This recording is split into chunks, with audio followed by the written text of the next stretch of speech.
Welcome, every happy warrior, to the Rabbi Daniel Lapin Show, where I, your rabbi, reveal how the world really works. And what happy warriors do is they focus on their 5 F's. Happy warriors are people who are developing and building and improving their families. Happy warriors are people who are taking care of their physical fitness. Happy warriors are focusing on their finances in a very realistic way. And happy warriors are people who develop friends and nurture friendships and maintain friendships. And finally, the 5th F, happy warriors at least are exploring the reality of faith, the role of faith, and are at least open to the shockingly revolutionary notion that faith is as important a commodity in the life of a human being as oxygen is. That's right. So much so that people will evolve faith in something. So important is it for the human being to have faith in something beyond himself and something bigger than himself, that people will actually develop faith in the most extraordinary things, as I'm going to explain to you as we move along. But before I do that, I have to toot our horn a little bit here. I have to boast just a little bit, and I have to proclaim that the Rabbi Daniel Lapin Show is the only show in the entire Digiverse. That's a self-made-up word to show how cool I am and how with it I am. Instead of saying the digital universe, I just say the Digiverse, and those in the know recognize just how on top of everything I really am. And so, as I said, I have to toot my own trumpet a little bit and remind you, as I'm sure you've already heard, that the Rabbi Daniel Lapin Show is the only show in the entire Digiverse that has been officially certified to emit absolutely no greenhouse gas, which is really pretty extraordinary. How do we do it, you might ask? Well, we opened a business. We opened a women's gym. And for a very reasonable amount, we provide access to a nice air-conditioned room with large TV screens showing roads in some of the most beautiful corners of the country. One of our popular ones is a cycling trip through Iceland, and we have another very popular one through the Drakensberg range of South Africa.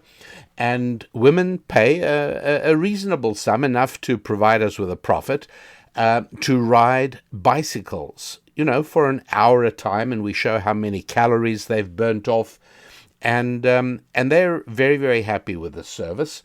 We make it for women only, so women don't have to feel self-conscious that they're being gawked at by male clients.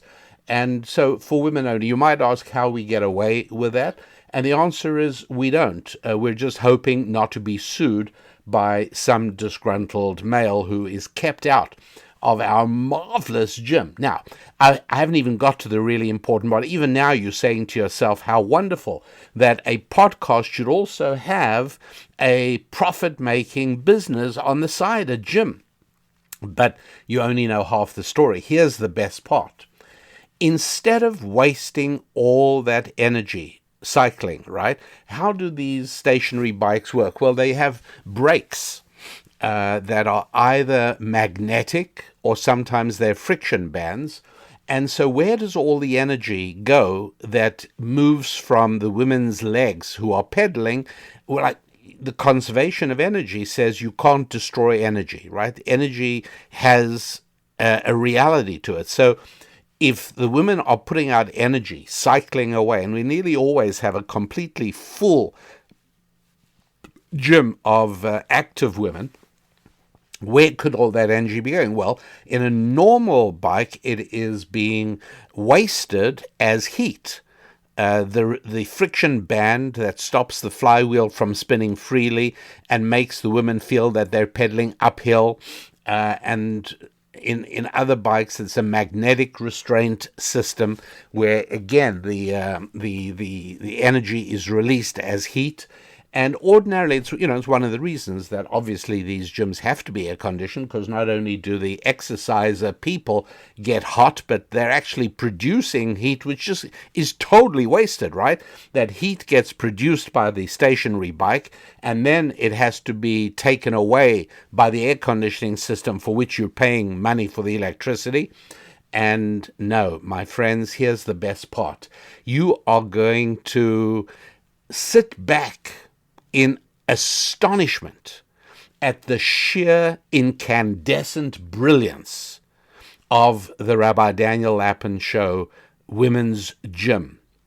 You see, each bicycle flywheel is connected to an electrical generator. That's right.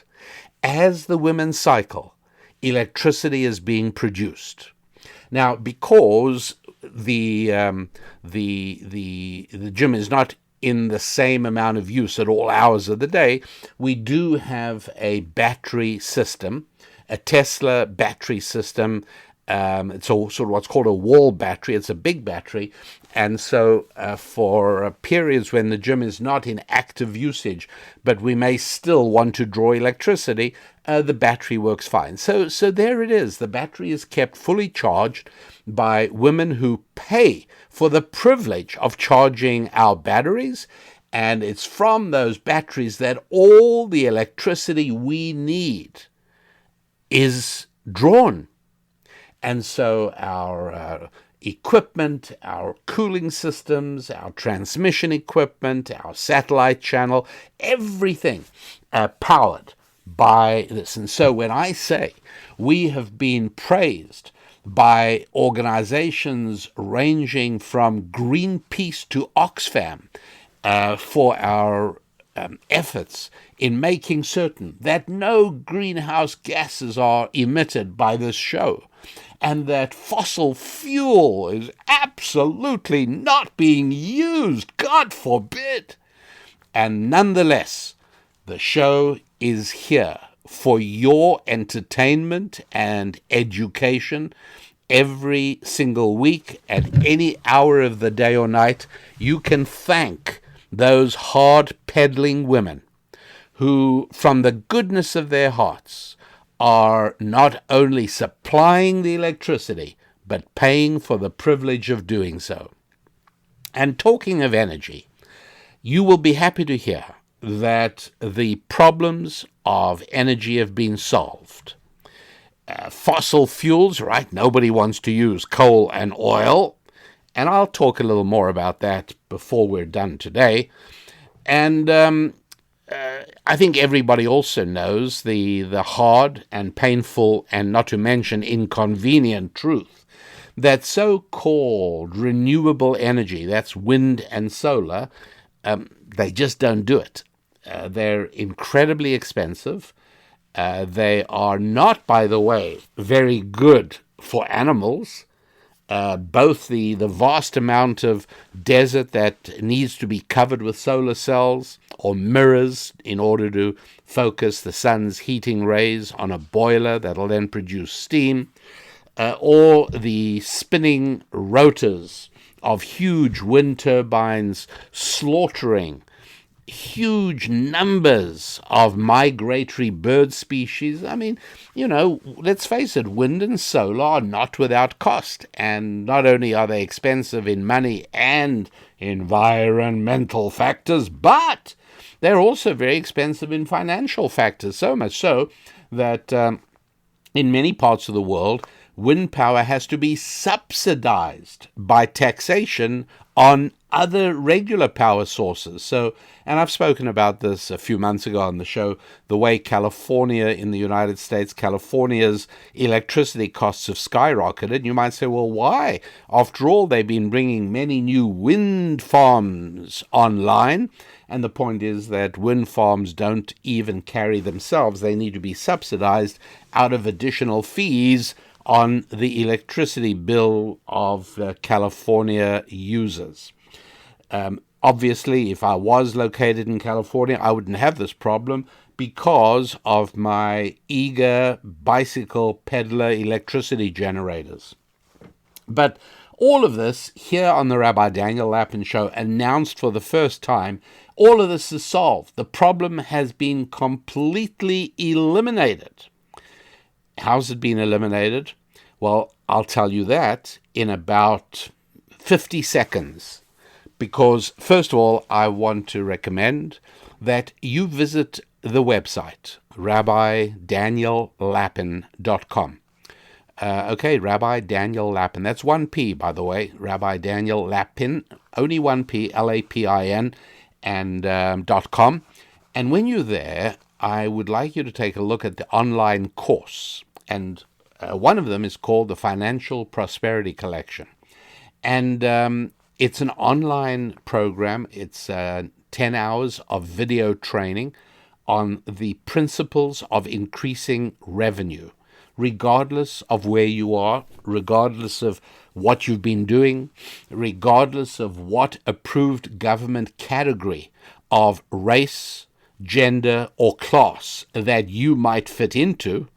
Nonetheless, the principles of increasing your financial revenue that are taught in the program Financial Prosperity Collection is available, and particularly because Father's Day is like in a week's time from the time I'm recording this show, or less than a week even. So that being the case, we have a special discount of $20 off that program. That's like putting $20 in your pocket. The discount code is Fathers20, right? Fathers in the plural, Fathers, the digits 20, and away you go, $20 off the price of the Financial Prosperity Collection online course. So avail yourself of that in honor of Father's Day, which I observe, by the way. I observe Father's Day every day of the year because thank you to the marvelous Lapin children. Every day is Father's Day for me. That's how good I've got it. Every day is Father's Day. So thank you, Lapins. And for everyone else celebrating Father's Day on a specific day, well, for the next week, you are able to get hold of the Financial Prosperity Collection online course. So 10 hours of video instruction. That is available with $20 off. You just go to rabbidaniellapin.com. Okay? All right, so I told you I would solve the energy problem, and please remember you heard it here first. So, you know, in days and weeks to come, when people say, hey, I've heard the energy problem is solved, there's nothing more to worry about, you just say, yes, you know, I heard it a week ago on the Rabbi Daniel Lapin Show. That way, we will be able to gain even more credit than we're gaining for being a carbon neutral operation. So what is the solution? Well, you know, I don't want you to think that I'm so smart that I figure this all out for myself. I figure very little out for myself. The overwhelming majority of things I tell you are from ancient Jewish wisdom, and the rest are from information sources that I garner, sometimes with the help of many of you who serve as ears out there in the digiverse. And so it was, in fact, with credit to the Wall Street Journal and the issue of Monday, June 14th, 2021, has a front page story that caught my attention and made me say, "Praise the Lord, the problems are solved." And the headline is, "Japan's big hydrogen bet aims to revolutionize the energy market." That's right, folks. You see, hydrogen is a fabulous energy source. You see, the problem with fossil fuels is they put out carbon dioxide, which is terrible for the environment. Carbon dioxide makes the sea level rise and flood us all out. And so what we need is something that you can burn and it'll provide heat, which is another word for energy, and it doesn't put out carbon dioxide or even carbon monoxide or carbon trioxide. No such thing. But what is that stuff? This miracle energy source is hydrogen. Because when you burn hydrogen, when you extract the energy of hydrogen, all you get as a byproduct is water. Fresh, clean, good, usable water. It's like pure water. It's like distilled water. You can't go wrong with it. And so from now onwards, my friends, hydrogen is the way to go. It might even be more beneficial to the planet than my women's gym. But don't tell anyone about that, okay? I mean, I don't want to get sued by guys who are being excluded from this beautiful gym. And furthermore, I wonder, and this is, I'm struggling, if you have any thoughts on this, you can definitely let me know by going to the website, rabbidaniellapin.com, and going to the Contact Us page. But should I tell the women exercisers, the women peddlers, the women bicyclers on the stationary bikes, should I tell them that they're generating electricity? Or should I leave them in a state of blissful ignorance? I mean, it probably would please them, right, to know that they're doing something even more useful than burning off the inches and burning off the calories. And so I probably should tell them. But on the other hand, do I really want to open up that entire conversation? Some of the women will say, well, then we should be able to come here for free. In fact, you should pay us because we're providing you with electricity. And so we don't want to pay our monthly gym fee. And I would have to say, no, you don't understand. You are benefiting anyways. Right? And the proof is that you were coming and happily paying even before I told you about the electrical generation. You see the problem. And so do I really want to open up that Pandora's box? Or shall I just leave things as they are? That's the question that at the moment is keeping me awake at night. It used to be global warming and the energy crisis. But now that is solved with hydrogen, my main question keeping me awake at night is, should I not tell the women clients of the Rabbi Daniel Lapin Show gym that they are producing valuable electricity through their efforts? I don't know. That is a problem still. But back to the wonders of hydrogen. So what the story says is that Japan built the world's third largest economy on an industrial base powered by imported oil, gas, and coal. Yeah, that's absolutely true. Japan is powered by oil, gas, and coal, most of which is imported. But now it's going to, or if I read it exactly in the words of the Wall Street Journal, now it is planning to shift a big chunk of that power to hydrogen in one of the world's biggest bets on an energy source that has too long been dismissed. By the way, the article is by a guy called, a guy, who knows how he identifies, right? I should honor his self-selection. By a person on the range, on the spectrum, whose name is Fred Dvorak. Now, in what has to be either the height of pretentiousness or the height of really good humor, Fred spells his name P-H-R-E-D. You got to love that. So, Fred Dvorak, thank you for your story on hydrogen, from which I'm going to read additional pieces. And this is going to lay the groundwork for a global supply chain of hydrogen that'll let hydrogen come into its own as an energy source and further sideline oil and coal. Wow, that is, I mean, you see why I'm so excited, right? And you see why I'm no longer worried about the energy crisis, because hydrogen is the solution. Let me read some more from the article that Fred wrote. But like many countries, Japan is realizing it cannot achieve its goal of zero emissions by 2050 using renewable sources alone, right? They want to get rid of oil and coal. That's a given. But they were hoping to fill in the gap with solar and wind. And guess what? They too are discovering what you just heard on the Rabbi Daniel Lapin Show, which is that ain't happening anytime soon. So the alternative, the solution is, we're not going to be able to do this with wind. We're not going to be able to do it with power from the sun. But guess what?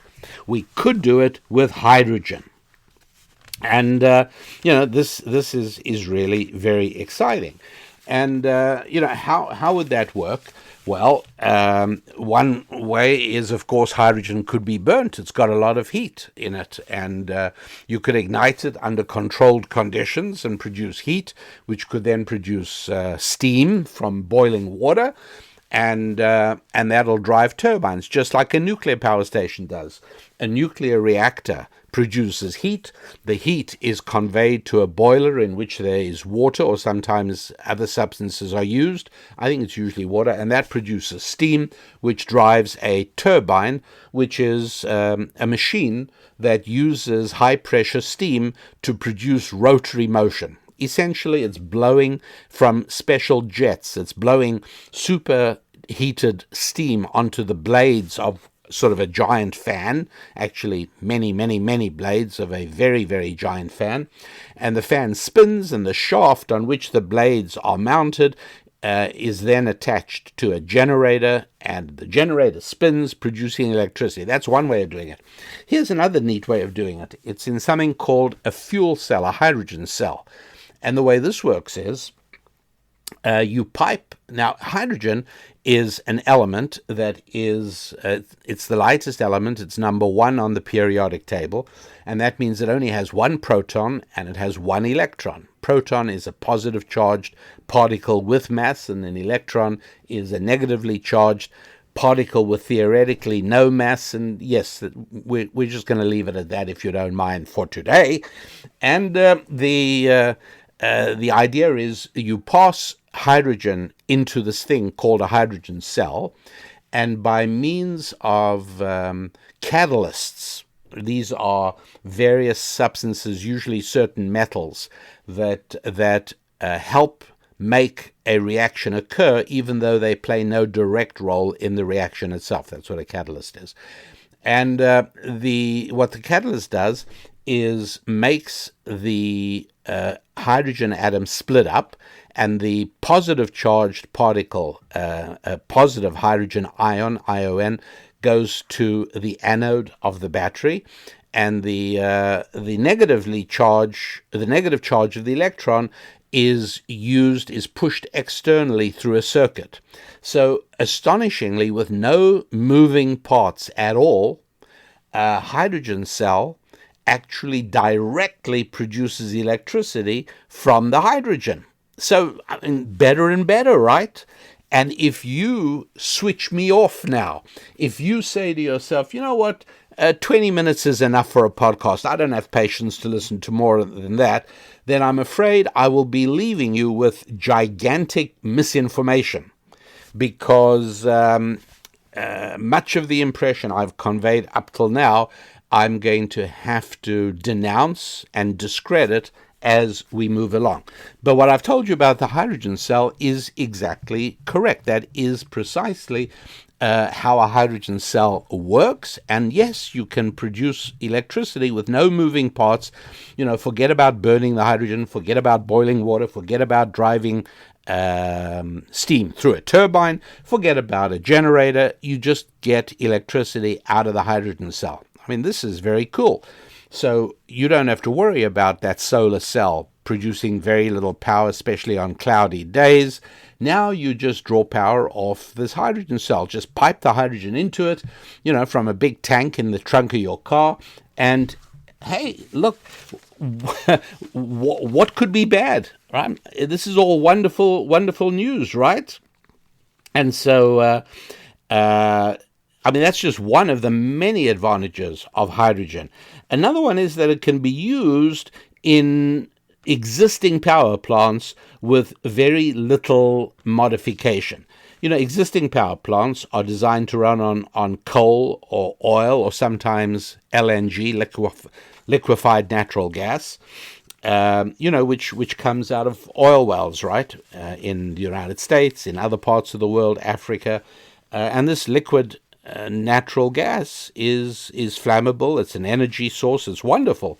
And they made ships to carry it around the world. So Japan imports a certain amount of liquid natural gas as they import oil, as they import a lot of their coal. And here's the great thing.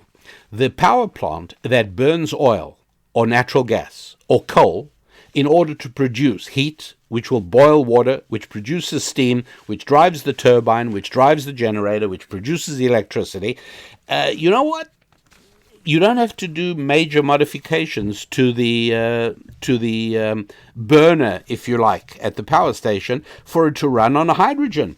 So instead of oil or liquefied natural gas or coal heating the water to make steam, it can be hydrogen that heats the water to make the steam, that turns the turbine, that turns the generator, that produces the electricity.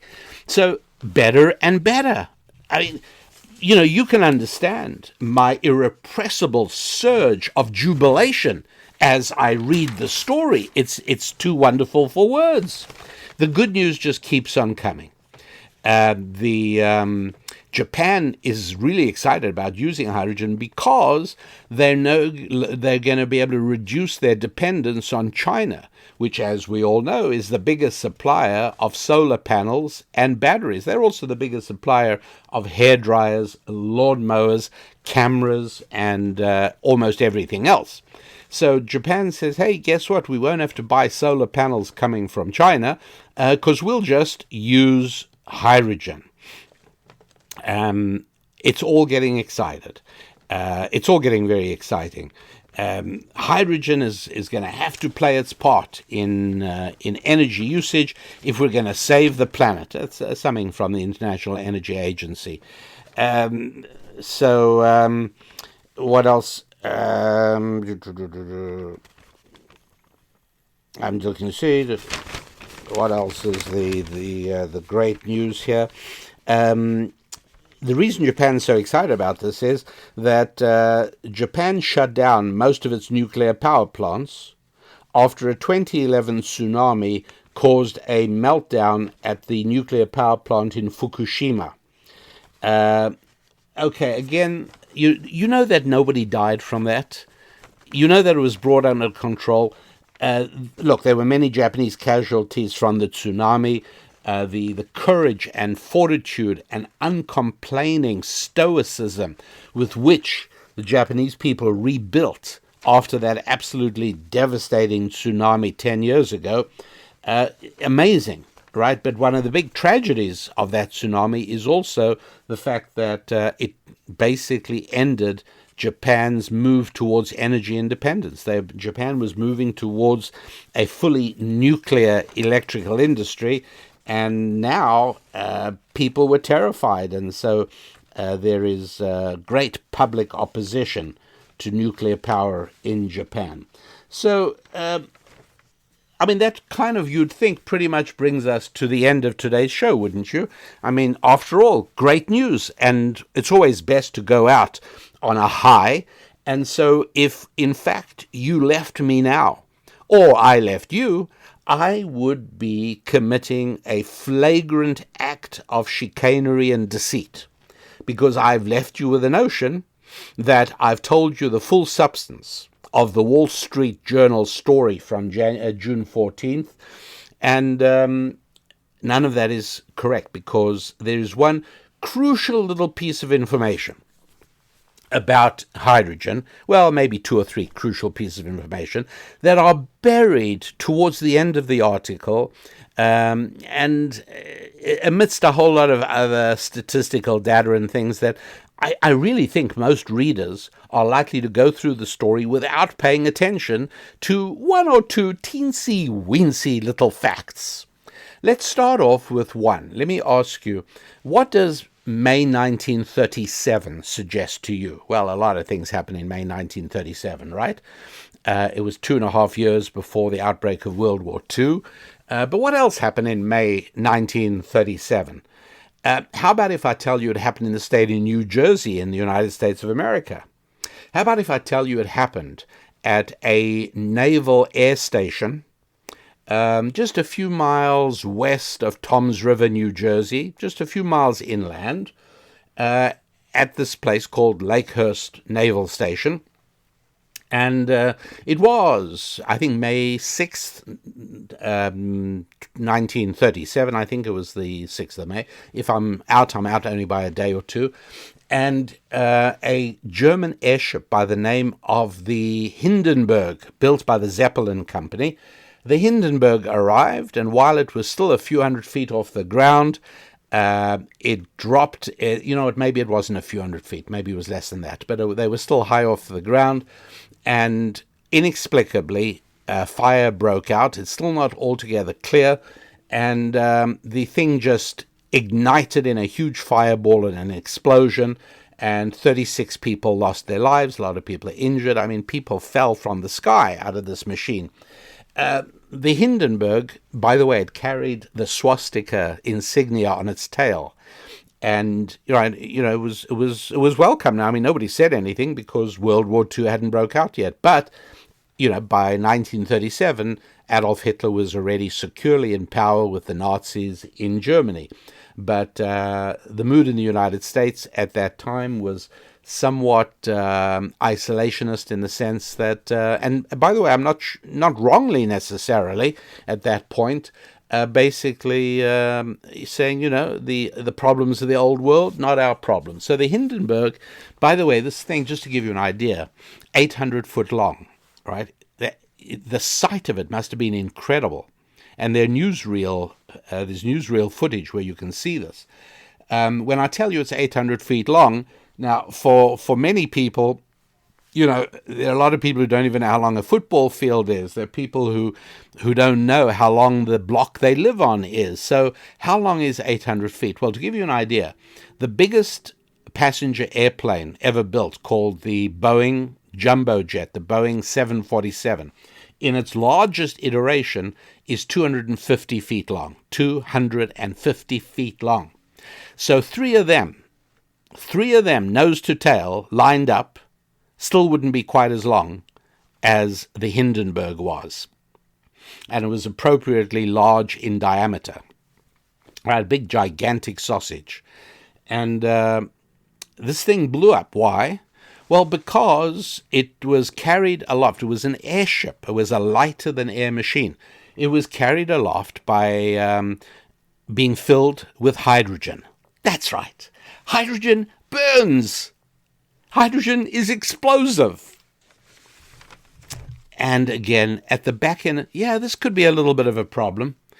American airships of the period were fueled with helium. But helium was in short supply. It is a strategic material, and it was very hard. So Germany was way ahead in airship utilization because they were using hydrogen. What exactly ignited the Zeppelin is not known for sure. My speculation, if I had to guess, hydrogen is so flammable and so explosive that it can be ignited by a little spark in the air. Now, what's a spark in the air? if you have a gas stove at home, or maybe you have an RV, and in your recreational vehicle you have a gas stove running on propane, and what you do is when you turn your gas knob in one direction, you get a clicking sound, right? Click, click, click, click, click. And you'll notice a teensy-weensy little spark where the gas is coming out, and that ignites. That's what an igniter is. Sometimes barbecues have an igniter, which is very often a piezo crystal that gets a blow from the button. You know, when you press that button, you can feel that it's sort of building up, it's storing up energy, and then a sort of little hammer comes on a spring and strikes a piezo crystal, producing a little bit of electricity, teensy, but just enough to create a little spark, which lights the propane in your gas barbecue. But needless to say, real men do not cook on gas barbecues. They use charcoal or wood, right? I mean, that's pretty well known, I think. Men do not use gas barbecues. That is for women. When they're not exercising on my machine, they can barbecue with a gas grill. But otherwise, real men use charcoal or wood. That's right. And so the igniter is something that produces a tiny little spark that ignites the propane gas. Well, propane gas is not nearly as explosive as hydrogen gas is. And so the most minute of electrostatic sparks, how could that come about? Well, a lot of ways. Just the airship traveling through the air produces, in the same way that when you rub a child's balloon on your sweater, it'll then stick to things. That's because of static electricity. So at any rate, without sort of dwelling too lengthily on this, the bottom line is using hydrogen as a power source. Folks, if you thought a nuclear power station was dangerous, just wait to see what we bring you with hydrogen. I mean, talk about a fireball. My goodness. But, you know, by all the euphoria about using hydrogen, you wouldn't know about that. Is that the biggest problem with hydrogen? Well, no, because, you know, you might say, hey, let's just be careful. But there's a slightly bigger problem. And this is such a beautiful problem that I think I have to try and find the exact words that Fred used in his article. Okay. Let me just explain this. I found the words, but before I get to it, let me just explain this. The good Lord, I'm giving you my view here, right? The good Lord places a lot of oil underground in various types of oil reservoirs. He put a lot of coal underground. Why? Well, because it is very clear that we need to be able to have energy sources. God does not want his children to exhaust themselves in drudgery, being hunters and gatherers 24/7. For one thing, he wants us not to work one day a week on the Sabbath. And for another, he wants us to also devote ourselves to things beyond our own appetites. And so if, like a squirrel or any other creature, if sustaining its life means that it's running around looking for nuts 24/7, it doesn't have the capacity to do very much else with its time, right? Well, God doesn't want us to be like squirrels. He doesn't want us to be like any sort of animals. And so making energy available to us is a huge and valuable goodness of a creator that loves providing his children with abundance, just like any human father wants to be able to provide his children with abundance. And so the great thing is that by digging a well, you can extract oil, and now you got it. And you can run it in power stations and in motor cars, and you can produce propane gas and put it in your recreational vehicle to power your stove and your heating system. It's all wonderful. And there's also a lot of coal a huge amount of coal. We don't appear to be running anywhere close to within sight of running out of coal. And coal is wonderful. Why is coal so much better than wood? Because a very small amount of coal provides more heat than a big amount of wood. That's right. And so the amount of energy that, shall we say, a steam engine used to have to carry in the carriage just behind the locomotive was always filled with coal, right? Later on, oil locomotives fill that with oil. But if the steam locomotive was going to run on wood, you'd have to have 4 times as much space devoted to carry, even more than that, 6 times, to carry the necessary amount of wood. But coal is heat dense. It has a lot of heat packed into its size and weight. So the good Lord prepares all of that for us, coal and oil and natural gas, which we liquefy for transport purposes. It's all wonderful. Now, have any of you heard of any reservoirs of hydrogen? Do you think underground there's big caverns of hydrogen gas? Well, I'm afraid not. Do you see the slight flaw? Actually, it's a gigantic flaw. Do you see that comparing oil and coal, which exist already in large quantities in great underground reservoirs, do you see that comparing coal and oil to hydrogen is dishonest? The coal is there for the collecting. The oil is there for the drilling and getting. Where's the hydrogen? That's right. It doesn't exist.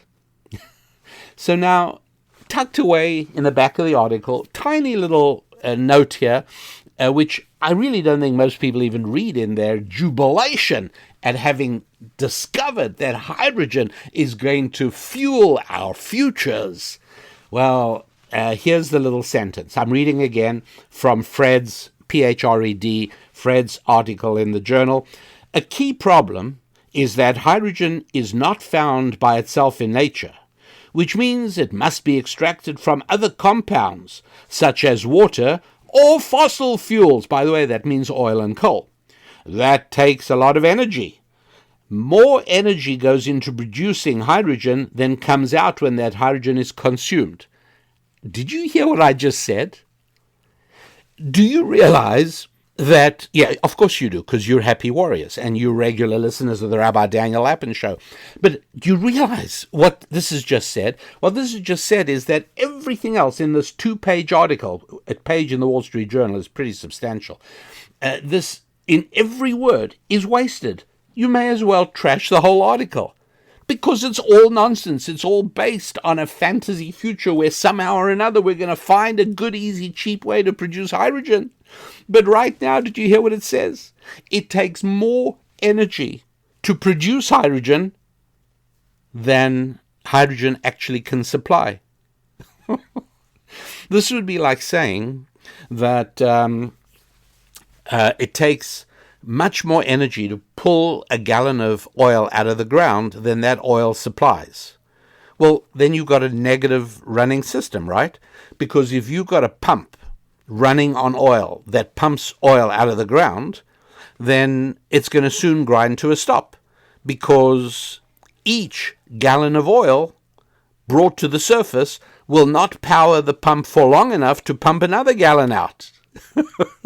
That's what it is.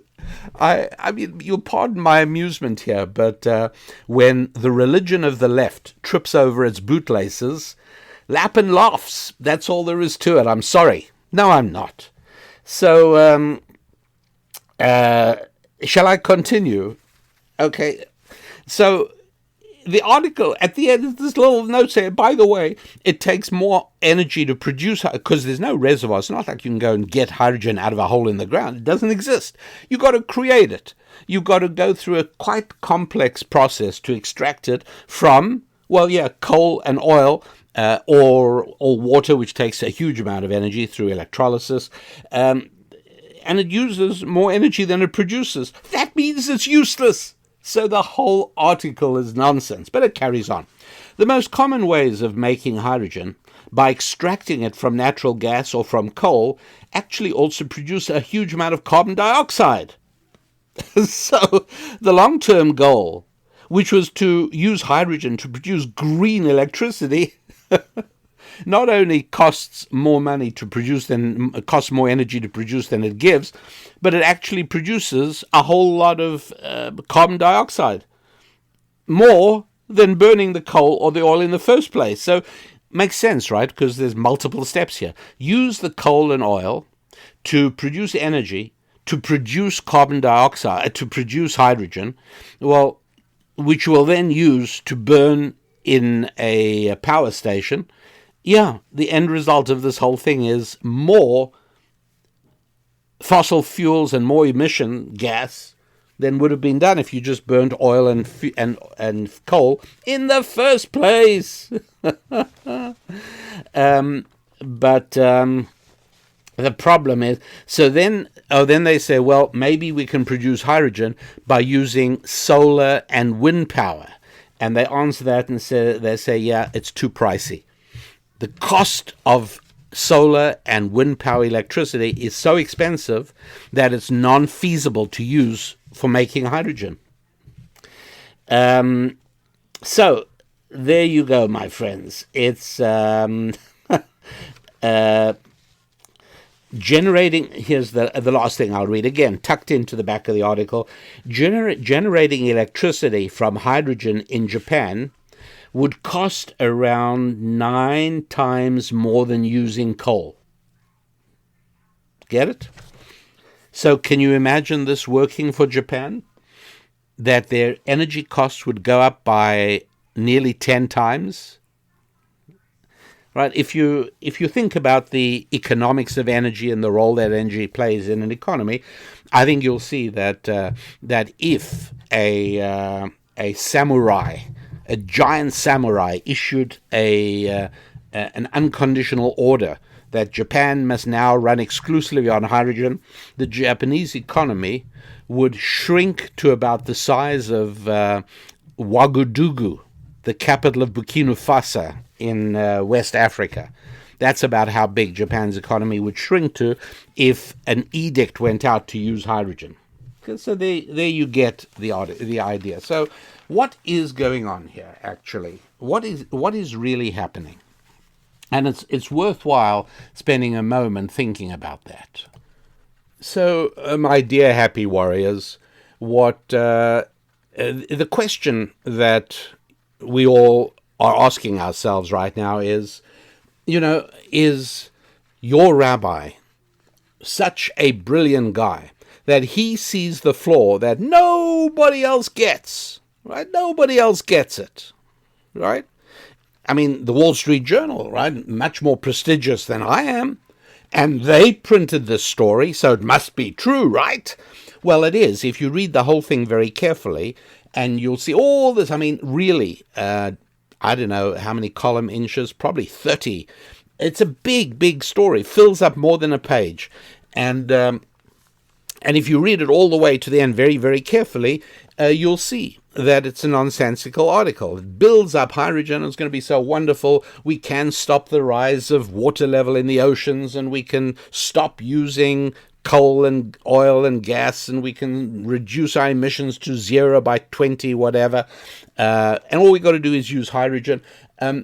Problem is hydrogen explodes, and using hydrogen is 10 times more expensive, 9 times more expensive than using coal. And there's actually no way of getting hydrogen that isn't more expensive and more energy costly than the hydrogen supply. So basically it's a non-starter. End of story. You can literally get back 10 minutes of your life by not reading this article, because it's a non-story. So am I so brilliant that I see the flaw, but everybody else is wrong? So the answer is that when you're dealing with beliefs, when you're dealing with the irrationality of belief, then yes, people do irrational things. An example that I think of and speak of quite often is that I only eat kosher meat, right? It's so ingrained and so built into me that even if I was hungry, I would not be able to get a non-kosher hamburger down my throat. I know, right? My throat would clamp up. It just wouldn't work. Now, you come to me and you say, listen, you've been the victim of a benighted, primitive, tribalistic indoctrination system that's been running for a couple of thousand years, and I got news for you. A McDonald's hamburger not only tastes better than a kosher hamburger, but it's about a third of the price. Do you have any idea of what benefit you can bring to your family budget if you stop with this nonsense? Moses has been dead for 3,000 years. He's not looking over your shoulder. Just forget this. Now, there's nothing in that statement that is irrational. There's nothing in that statement that is wrong. And there's nothing in that statement that I don't know. It's all true. So am I going to now switch to McDonald's hamburgers? And the answer is no, because I have a belief system. And my belief system says that I can't do that. So given that we have to answer the problem of how can it be that the Wall Street Journal runs this non-story and that people read it and clap their hands with childish glee. Oh, goody, goody, goody. We're going to switch to hydrogen instead of coal and oil, and we're going to make the sea level stay down and the polar bears will be safe. And nobody stops to say, well, wait a sec, where does this hydrogen come from? I know where oil comes from. I know where coal comes from. Where does hydrogen come from? Yeah. Oh, yeah, right. We actually have to manufacture it, and it's pretty expensive and costly in both energy. Yeah. Right. It doesn't make any difference. And so as soon as I am able to show you over the next few minutes we have together that the belief in climate change and the belief in energy shortage and the belief that we've got to get away from fossil fuel, all of that is religious faith. And as a result, it is not subject to rational analysis. It just isn't. Right? In the same way that if somebody comes to an observant and committed Christian teenage boy, and says to him, "Listen, what are your plans for your sex life? How do you understand male-female relations?" And he says, "Well, I am devoting myself to growing and becoming skilled. I want to be able to make sure that I am learned in the Bible and that I have a way of earning a living. And when the time is appropriate, I will marry a pure Christian girl, as pure as I am, and we will build a life together." And by the way, if you think that's crazy, I'm in somewhat, I wouldn't say regular correspondence, but there's a couple of listeners. They're both Christian, and they live in Greenland, and they're young.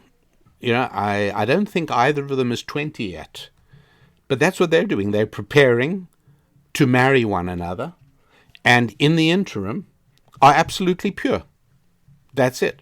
So somebody has, imagine that somebody infatuated with the article I've just been telling you about speaks to this young Christian boy and says, so your plans for the physical fulfillment part of your life is that in a few years' time you'll marry a girl and be devoted to one another monogamously, and you'll get married. He says, yeah, that's exactly the plan. So the person says to him, and you can exactly imagine somebody saying to him this, right? It could be a sex ed teacher at an American public school. It most likely would be a university professor or associate or assistant professor. What I'm about to say now, 60 years ago would have sounded nightmarish, but today it'd be perfectly normal. This professor says to this young Christian young man, says to him, listen, you really don't want to do that. You're confining your fulfillment. Why are you depriving yourself of the greatest sensual pleasure available to human beings? You should start right now, and you should gain experience. And after all, you think about it, stop sacramentalizing sex, right? Stop making it synonymous with this whole big existential part of your life. It's nothing more than it's a sneeze in your spinal column. That's all it is. It's a spasm, and it's pleasurable. That's all there is. So don't. All right, look. At the end of the day, again, you might say, well, on a rational basis, on a purely rational basis, how do you argue with somebody like that? And the only answer is, I have a faith system. I'm Jewish, I'm Christian, and I believe that this great gift of male-female intimacy that God made available to us is something he created in order to build and strengthen the bonds of matrimony and to bring joy and ecstasy in one another to a married couple. That's what I believe. So there's no point in us arguing and debating the alternatives or benefits. It just doesn't make any, it's irrelevant. That is how those who subscribe to the religion of secular fundamentalism view climate change, global warming, energy crises. That's how they view it. It's a theology. It's a belief system. And so when I would say to somebody who is excited to the point of a spasm in the spinal column by this article I've just told you about, and they paid no attention to the but section at the back, and I said to him, look, but hydrogen's a dream, it's nonsense. For the following reasons: it explodes, and it's too costly to produce, and all these reasons. It's a dream. Stop it already. And he'll say, I don't want to hear your rational facts. I have a belief system, and that is that somehow the only worthwhile thing humans have to do is to protect the planet, and we will do whatever it takes, and we'll go down this road of hydrogen, and we'll spend huge sums of money, and if it doesn't work, we'll find something else, in exactly the same way that so many other avenues have been gone down by the left to huge, unnecessary, wasted expenditure. It doesn't matter. Because when you believe something, that's just the way it is. So let me tell you now, as we come to the most important part of today's show. Okay, and again, I will remind you the website is rabbidaniellapin.com. Take a look for the Financial Prosperity Collection online course. Yeah, it's an online course, 10 hours of video instruction, and prepared specifically for one reason, and that is to give people the view and understanding and direction they need in order to increase revenue and use the Father's Day promotion.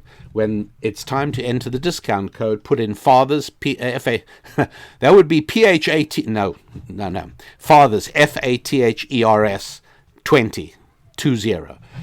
Get your discount that way, $20 off. Okay, so we're talking about faith, right? Okay, let me tell you what I've been excited by lately. A book called The Secret of Our Success by a social anthropologist called Joseph Henrich. Now, I find social anthropologists very interesting indeed, and I read them for you so you don't have to.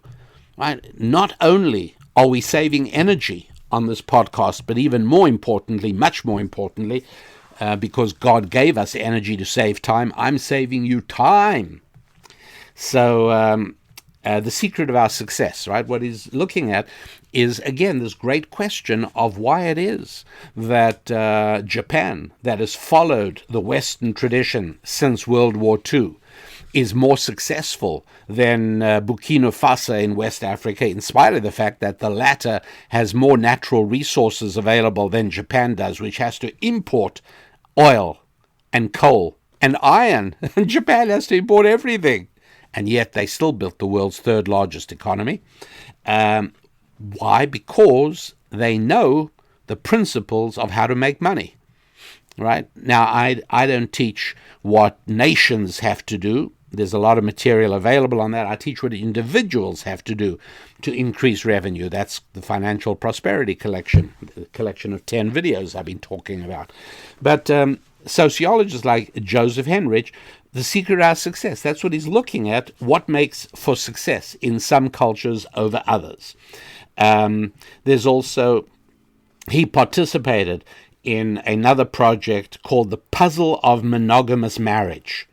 And there was Joseph Henrich and Robert Boyd and Peter Richardson. You don't have to worry about that. As I'm telling you what you need to know. I mean, if you happen to have a fascination in studying the topic more deeply, then go for it. God bless.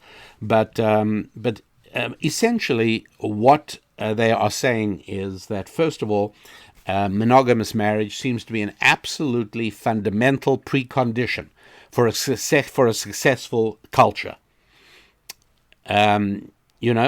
If you go into Appalachia, an area of poor people in a part of the United States, there is no development. There is no. You would not say there's a civilization.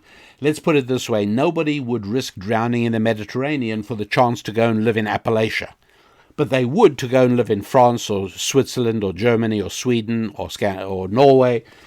Because there's a very big difference, and that is marriage, monogamous marriage, is still basically extant in Western civilization, but doesn't exist in Appalachia. It doesn't exist in the slum districts of the United Kingdom. There's no such thing as marriage. And tragically, there are parts of the African-American population in America, small parts, but the damaged parts, where marriage doesn't exist. And the result is no development, no culture, no civilization, no money, right? So that's part of what these guys say, and I'm just quoting from them. They also, all these social anthropologists speak about Appalachia and the dysfunctional parts of Paris, France, of England. It's a simple thing. Strip monogamous marriage out of the equation, and within a couple of generations, you've got huge civilizational dysfunction, crime, discontent, no education, poverty, all of these. Okay, that's part of it. Joseph Henrich goes a bit further, and he says that successful cultures have four types of systemic rules that run through the system. And so whatever culture you look at, says Joseph Henrich, the ones that failed did not have the system. Those that succeed did. What is the system? The system is four parts. They have, number one, they have rules having to do with sex and family, right? And these rules explain, who you may have relations with, and the degree of permanence and how those are ended, and the relationship with the children, and inheritance laws, what are the children entitled to. Basically, everything having to do with sex and family is one set of those rules. And these rules are incredibly valuable when you think about them. And you think about them, they're biblical rules, right? We know them as biblical rules, but Joseph Henrich is just saying whatever they are, societies that have these rules have worked. So what am I talking about? Well, sex, family rules, incest. Why no incest? Well, imagine what a bad situation you have in a family if fathers are attracted to their daughters. And why aren't they? There's nothing built into the biology, right? It's not biological, it's cultural. In the West, we've become so acculturated to the biblical foundation of Western civilization that you remember, in last week's show, I spoke about this fact that behaving in a certain way produces, over a period of time, a different way of thinking. So think about this for a second. This is what I'm about to say will shock you, but that doesn't mean it's false. You need to struggle with it a little bit, because it's going to go against your instincts, I think. And that is that a father doesn't think sexually about his daughter. He rejects that completely. He has a deep distaste for that. Okay, and so you'd say, well, that's why he doesn't touch his daughter, right? He doesn't go for his daughter because he has distaste. The answer is no. The answer is that through generation after generation of fathers not touching their daughters, that produced a sense, an internal spiritual revulsion at the very idea. You follow what I'm saying? Please reverse cause and effect, and you'll have a better understanding of how the world really works. Think about homosexuality. What's the problem with homosexuality? Well, in order for society to function, you have to have men able to form groups, right? Defense, military. It's going to be men soldiers when you get right down to it. Yes, I know a woman can fly a fighter jet, enough said. But essentially, you've got to find a way for men to function together. That is true in digging a mine, and that's true for stringing electrical wires across a continent, or building a railroad across the continent, or for building a skyscraper, or for laying highway. You've got to have a bunch of men willing to work together. And if we prohibit male-to-male sex, then you make that easier to function, because it means groups of men can work without erotic interruption and without erotic disruption. You follow? I hope you follow what I'm saying. And so once again, through generations of ingrained biblical teaching against homosexuality, we learned not to think about men that way, and for many men, there's even a revulsion at the very idea. That makes civilization better able to. And I hope you understand exactly what I'm saying here, right? I'm not saying people who have homosexual tendencies or leanings are destroyers of civilization, or I'm not saying any of that. All I'm saying is that in the story of civilization, having a rule that there is no erotic attraction. We do not tolerate this being between men, and that makes it possible for groups of men to function together without what happens, all of a sudden things devolve into little romantic cliques. I mean, you know what happens to a company when a man and a woman working in the same company or in the same division or the same department begin a romantic relationship. You know how problematic it is. Well, imagine if homosexuality was as prevalent as as normal sexuality. Well, then in any group of men, whether you're trying to defend the country with a military, or whether you're trying to build a highway or lay a railroad, whatever it is, the work could never happen because it would be constantly disrupted. It protects these family rules, these rules about sex and family, protect women and children, right? It's not an accident that when a ferry drowns, when a ferry sinks on Lake Victoria, it's not women and children first. The women and children drown at the same rate as the men. When a ferry sinks in Bangladesh, it's the same, nothing happened. But when the Titanic went down, it was women and children first. And I think that I would hope that in most cases, even contemporaneously, that is what would happen. In other words, a feeling of saving women and children. That's the job of men. So a lot of these rules happen to be biblical, but when a society builds monogamous marriage, and I'm thinking one of the things that happened there's a guy in America called Reverend Al Sharpton, who is a race huckster, and he is not a helpful person in American civic life. what happened to him is that his dad was married to his stepmom, I believe it was at that point, if I'm not mistaken.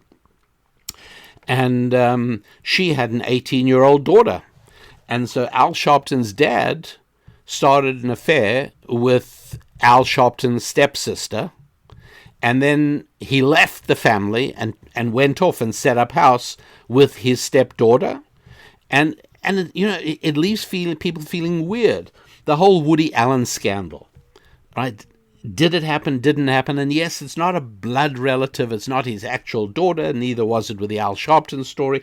But still, it has you feeling uneasy. Why? Only because of the Bible. In other words, what I would like to lay out for you is the understanding that there is no innate, built into us hatred of incest. The normal default for a condition for a human man raised without any cultural input would be to be attracted to any woman, regardless of whether she sprang from him 20 years ago. It doesn't matter. And the only reason we feel an instinctive revulsion for these things is because of, well, a couple of thousand years of Christian biblical acculturation. That's why. It was practicing the laws of incest that made us develop a revulsion for incest. It's not the revulsion for incest that stops us practicing it. Got to turn cause and effect around, and you'll have a better understanding of how the world really works, okay? So the sex and family laws make it more likely that a society can function. Then the second set of laws that Joseph Henrich speaks about are money and property laws. Okay? And these are, the biggest thing they do is they increase economic productivity. Because in the normal scheme of things, the best intentioned of men engaged in commerce, they're going to be disagreements, misunderstandings. Things don't go quite as planned. How do you resolve all these things? Well, any successful culture, said Joseph Henrich, will have, in addition to understood and accepted norms about how we handle sex and family matters, it'll have accepted norms about how we handle money and property issues that crop up. And many, many examples you can think about it, right? What would happen if you'd enjoy the thought experiment of saying, what would it be like if a bunch of people are trying to build a village or a society? They have zero laws about who owns property, how you get to own it, how you keep it, how other people can get it from you, and all of these things, and the matters of currency, maintaining a stable currency, got to be, whatever you use for exchange, right, it's got to be looked after. So all of these, any successful culture had these things. Needless to say, that again is at the heart of biblical thinking, right? I would say there are probably more rules in the 5 books of Moses about property and money than about any other topic. And I think what probably come next is sex and family. All right, Joseph Henrich says now, wherever you look in Asia or in Africa, or wherever you look at a successful culture, going back hundreds and hundreds of years in his studies, the third set of rules will be about food. There will be various rituals about food, sacrifices, various rules of what you may eat, what you may not eat. There'll be certain taboos about certain foods, like for Jews it's pork, for instance. But there are many tribes around the world, both in among Muslims, among Africa. You'll find lots of rules, lots of groups that have rules about food, what to eat, how to eat it, in what company you may eat it. Well, you think about what good does that do to society? Why would it be that Joseph Henrich and his colleagues say, yeah, you know what, societies that have rules about food seem to do better? You want to write a book called Why We Succeed or The Secrets of Our Success, you need to look at the food rules. And what does it do? Well, it produces unity, because eating together is an experience, right? Eating together works well. People like going out for dinner. Business deals often get sealed over a meal. Eating together happens to have, and again, anybody with any spiritual sensitivity is aware of this reality. Family meals, hugely important. Please don't underestimate the importance of family dinner. If not every night, then certainly many times a week, as many as you can make it happen. It's important for the family to eat together. Well, rules about eating bring that peoples into a community. And what does it do? Well, when you've got unity, people are close to one another, they know one another, they like one another, and yes, they're going to trust one another. That means they can do business. And when people do business together, they create affluence. That's how business happens. I'll tell you something else that food rules do. They train deferment of pleasure. Right? So, going back to my hamburger, I've eaten my hamburger, now I want a milkshake. I have to wait a few hours. I can't have the milkshake right away. How about a cheeseburger? How about dairy products together with the meat products? Sorry, according to Jewish food rules, not allowed. But I really, really, really want a milkshake. Fine. Right? And I'm 5 years old, and my father says, you can have one. You just have to wait 3 hours, that's all. Deferment of pleasure. Can you think of a more important principle for building a civilization? If there's one thing you want to tell your little tribe, you guys, you got to work on this. You got to defer pleasure. You got to be willing to save and invest rather than spend. You got to be willing not to eat your seeds, but to plant them.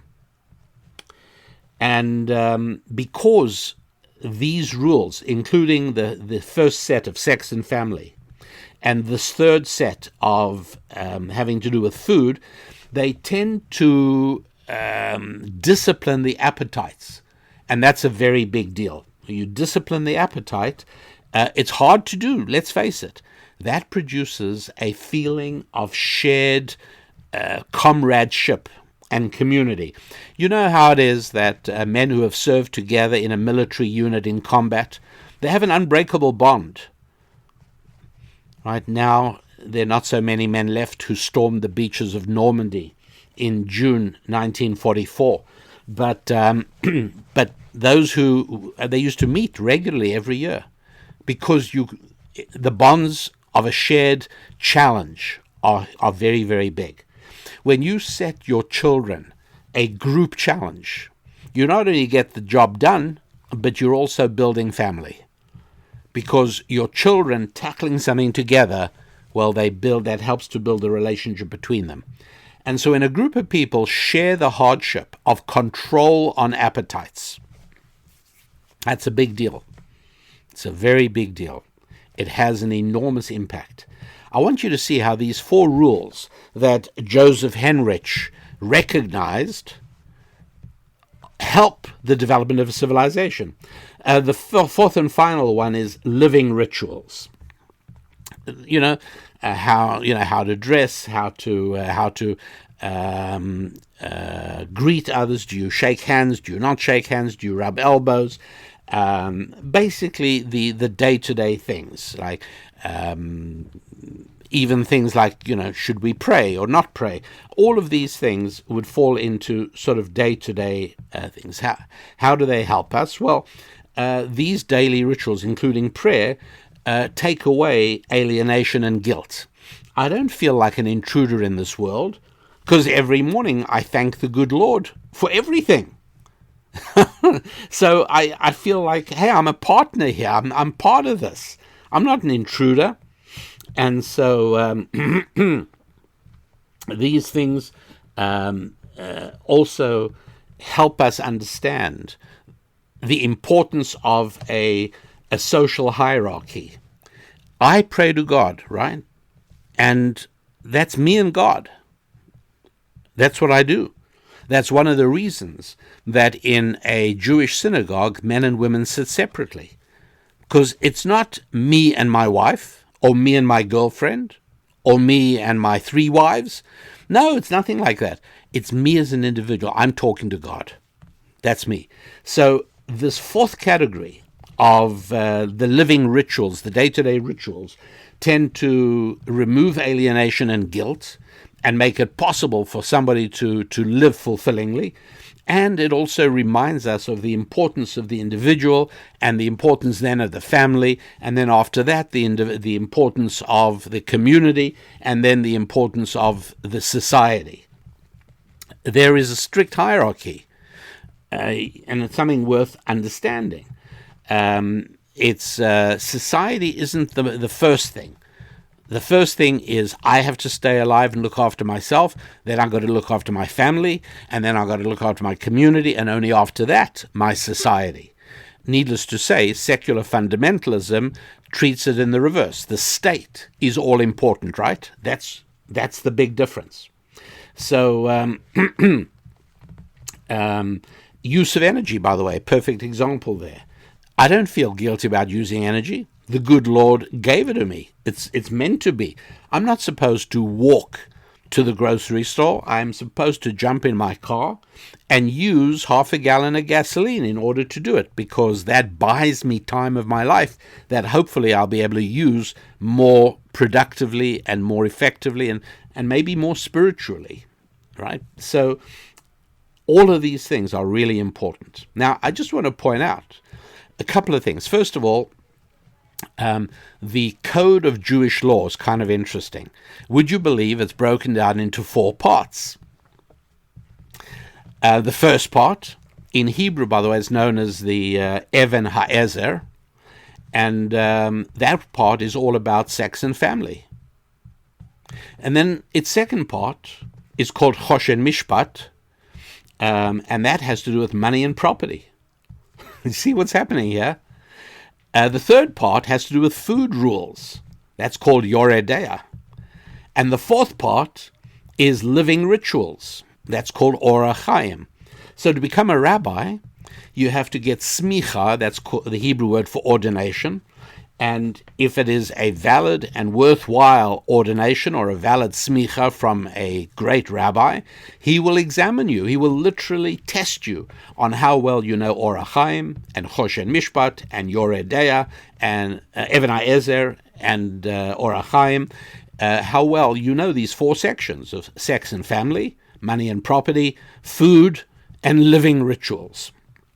Now, I'm not by any way saying that Joseph Henrich took his idea from the Jewish code of Jewish law. No, of course he didn't. He's a good social anthropologist. He studied and he said, whoa, that's interesting.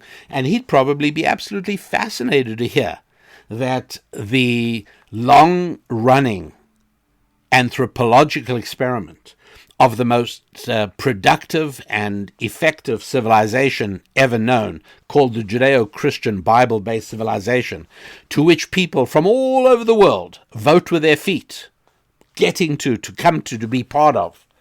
He'd be astounded and amazed and delighted to hear that system, in its Jewish element, is based on exactly those 4 separate sets of rules and regulations. And finally, as we wrap up, I need to point out that, as I started off telling you, that secular fundamentalism is a religion, every bit as irrational as my religion or your religion, every bit, and that the reason that the Wall Street Journal publishes a story like that is because the Wall Street Journal newsroom is populated by journalists trained in the same universities and the same graduate schools of journalism as the journalists at the New York Times. No difference, except they work for the Wall Street Journal. And so because those people who are most successful are the ones who are most religious in and committed to the religion of secular fundamentalism, that's why Fred wrote an article that makes no sense. But then my keeping to the rules of kosher food make no sense. And the young Christian boy I was telling you about, who's sticking to the rules of sexual purity, makes no sense, right? Well, of course they really do, but not in a way that you can explain rationally to a heretic. right, to a secular fundamentalist. Doesn't work.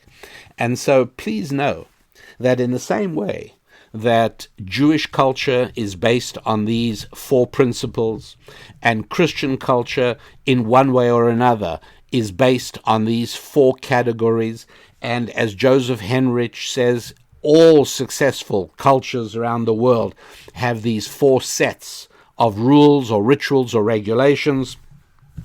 So it is that secular fundamentalism does as well. The first category, right?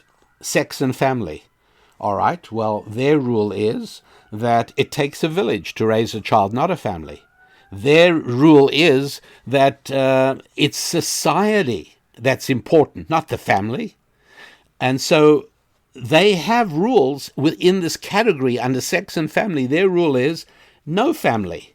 And the other rule is you think that all of this, the whole reason that you get to go to a family party and delight in being in the company of your uncles and aunts and your cousins, that's only because grandpa was a man and grandma was a woman, and their eyes caught across a room many, many years ago, and they united and became as one. And that produced children and grandchildren, and there's the glory of a family. But the religion of secular fundamentalism says, man and woman, what are you talking about, you heretic? There's no such thing. And so obviously, if you are a religious, deeply committed, pious, secular fundamentalist, obviously you have to abolish male and female, and you have to abolish family, and you have to abolish the relationship between parents and children. I've spoken before about the necessity of applying a 100% death tax. In other words, we don't want a special relationship between you and your children that is exemplified by only your children getting your possessions when you pass on to an embrace with the Lord. No! Your possessions have to go to all the children of society, with the government existing as a distribution agent, obviously. In the area of money and property, second category, how about secular fundamentalism? Sure, money is bad. And wealth is awful. And the only way to atone for it is by taxation. That's called the rich must pay their fair share, right? That's how that works. And that's why you'll hear politicians tumbling over their feet in their eagerness to talk about how they grew up poor, because it's shameful to grow up rich.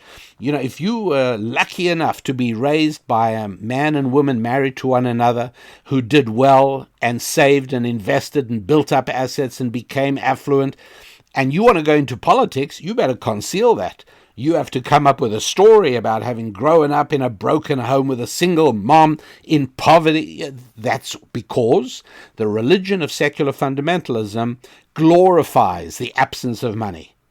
The religion of Bible-based Judaism, glorifies money. You know why?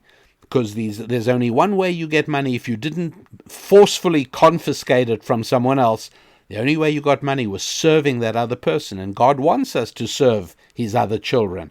And the result of that is money. It proves you served your fellow citizens. That's good.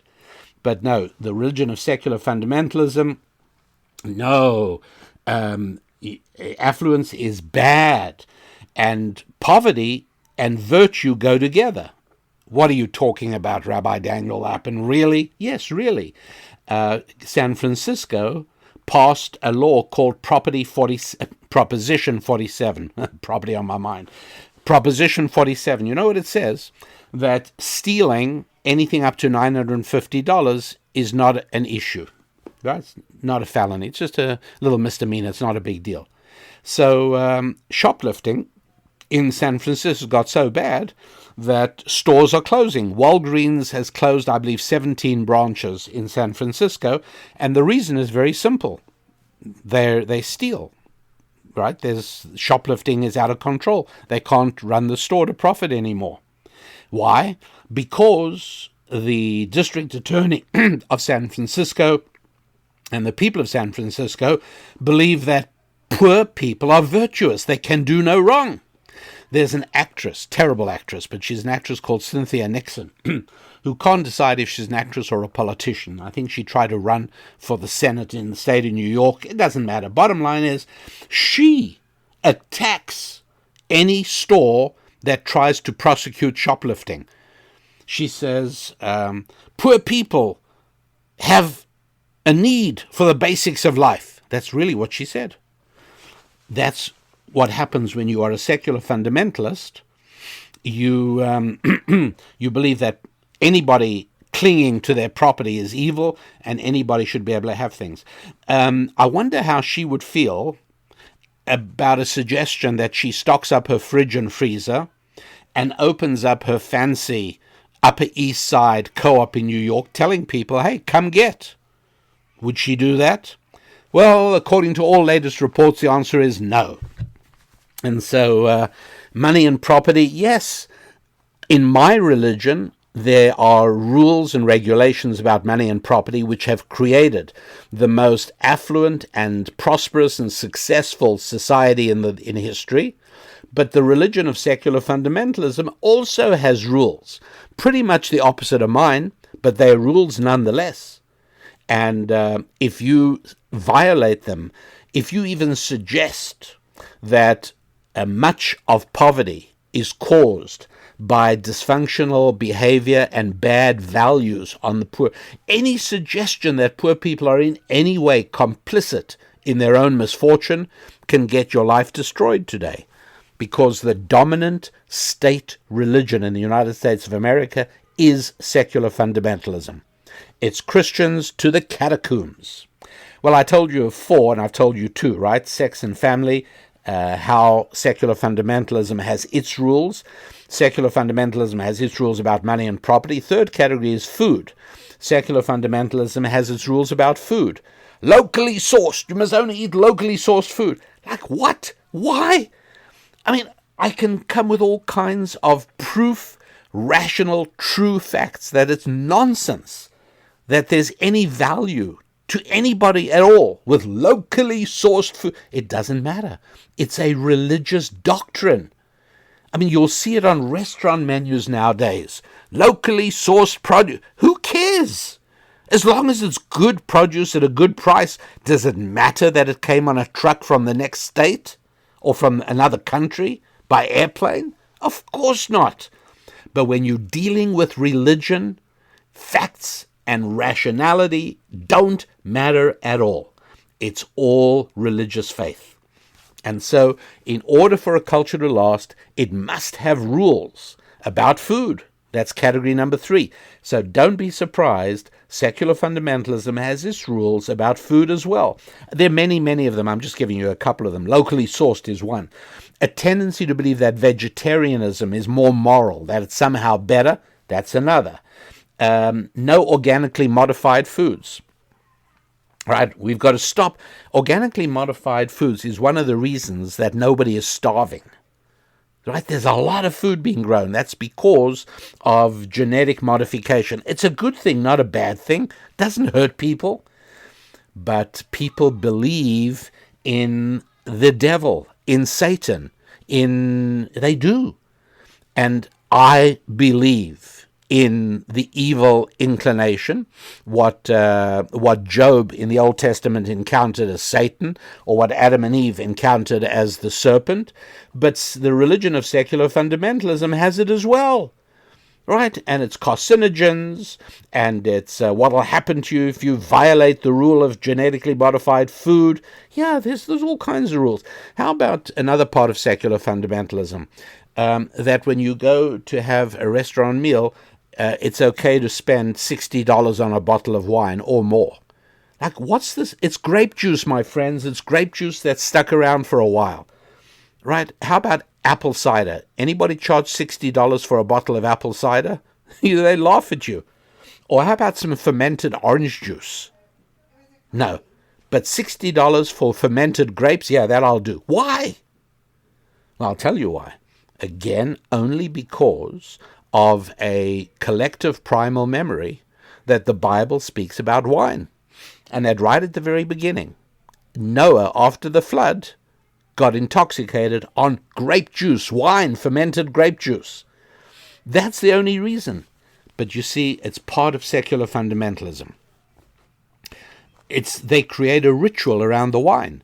Have you noticed the sommelier will let you smell the cork, and he'll pour a little into a glass for you to swish around, and then you nod and you tell him it's okay, then he'll pour for your guests. Is that any more irrational than the ritual I have that I say a blessing on wine every Friday night? Of course not. It's just two different religions. They happen to be opposite of one another. They happen to clash with one another. But they both have rituals over wine.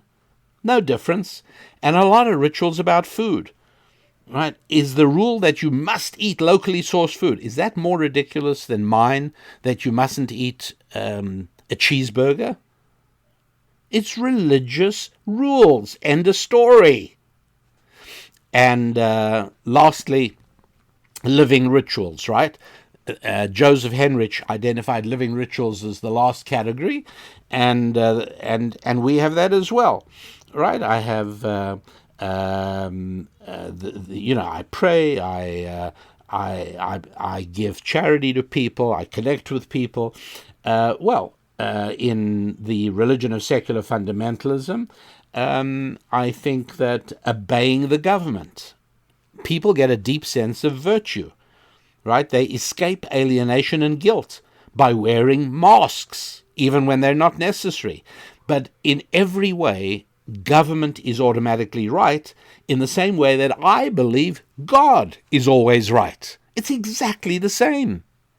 One's got a little g, government, one's got a big G, God, but it's the same thing. It's not really, but I mean, you understand what I'm saying, right? That belief in something big like that fills the same need that Joseph Henrich identifies. For me, it's God. For secular fundamentalists, it's government. For me, my living rituals emphasize the hierarchy of importance. I've got to make sure that I live and behave properly. Then I've got to make sure my family lives and behaves properly. Then I've got to do everything I can to make my community do that, and then my society, in that order.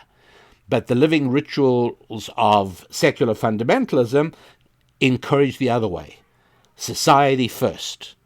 People are grouped not as individuals, but as parts of a race, parts of a class, parts of a gender.